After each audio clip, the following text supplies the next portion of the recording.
Advertising versus social networking. Advertising is the action of calling something to the attention of the public, especially by paid announcement. Social networking is the creation and maintenance of personal and business relationships, especially online. Distinction between these two terms is gradually blurred for many users of social networking through its history of more than a decade. At a glance, their differences may not seem important. However, they are, and this has not escaped the notice of increasing numbers of certain types of individuals and organizations.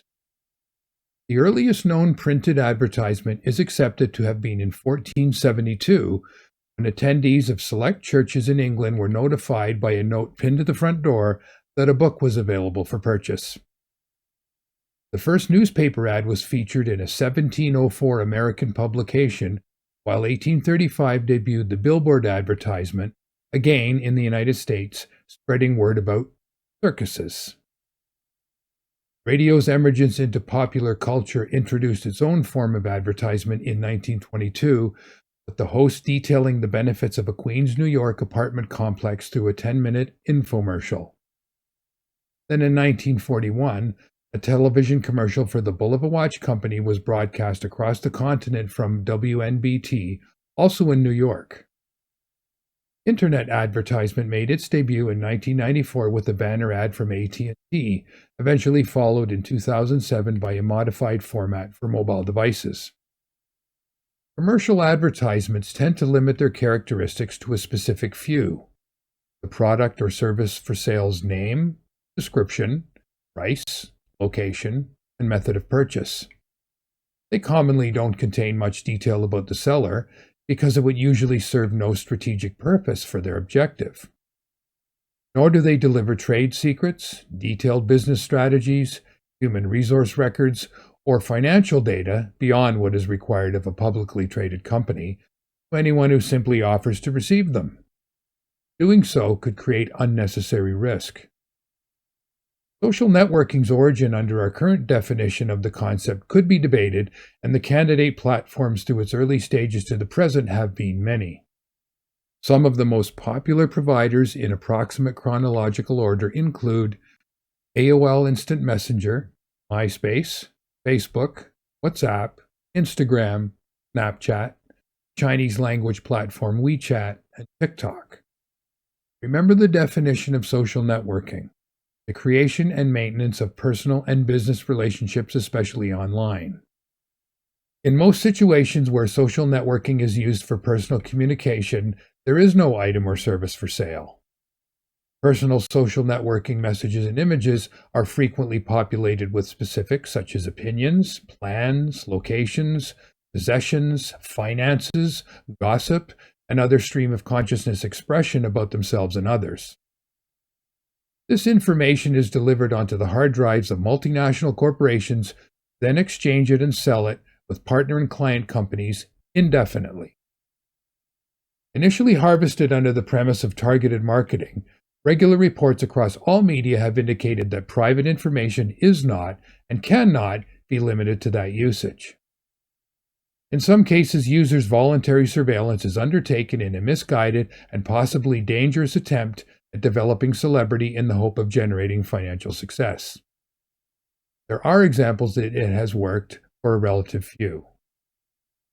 However, for the vast majority of users, this behavior results in a disturbing paradox that could be described as simulated celebrity. All of the risks with little of the reward. Some users understand that a more pragmatic objective is to exploit the benefits of electronic communication while actively avoiding its ongoing temptations and risks. Not an easy task, but it is in their own interest to do so. Consider an approach that combines technology and psychology. Industry-specific certifications are not needed to do so. Maintain a basic understanding of human nature, our own and everyone else's, when communicating through technology. Financial, property, and identity thieves are counting on us not doing so, and in many situations thus far they have been obliged. Should a typical professional include a summarized list of their investments on their LinkedIn page? Why not? perhaps because there isn't a logical reason for them to place it into that environment, nor could they know who may have access to that information and what they might do with it. Social networking providers will accept their users' private information if it is offered to them. Let's recall a publicly documented text between Mark Zuckerberg and a friend during Facebook's early days.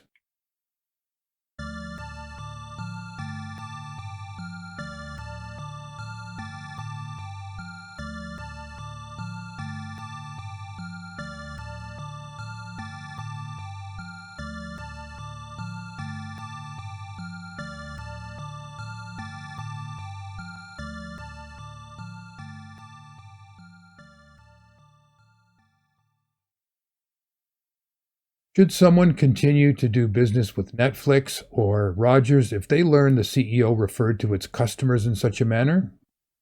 To be fair, Zuckerberg was a 19-year-old university student at the time and later admitted the indiscretion, stating, "I think I've grown and learned a lot since those messages." Yet, Facebook, Meta, has continued to demonstrate disrespect bordering on contempt for its users. The Cambridge Analytica scandal revealed in 2018 is a case in point. Evidently, a leopard cannot change its spots. Can a social networking user change theirs?